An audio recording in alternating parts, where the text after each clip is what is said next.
Hello guys, in this video I am going to show you how to add the flight in the flight tracker application.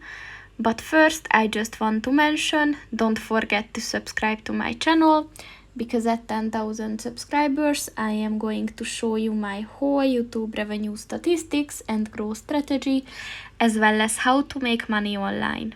Let's jump into it. First of all, open the application on your phone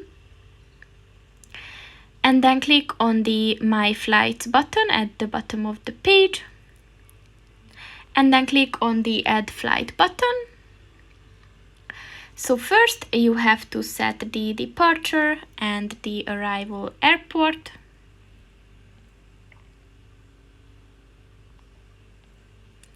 And then you have to set a date. And then just click on the search button, and for that, as you can see, there are no flights found, so then just try another one.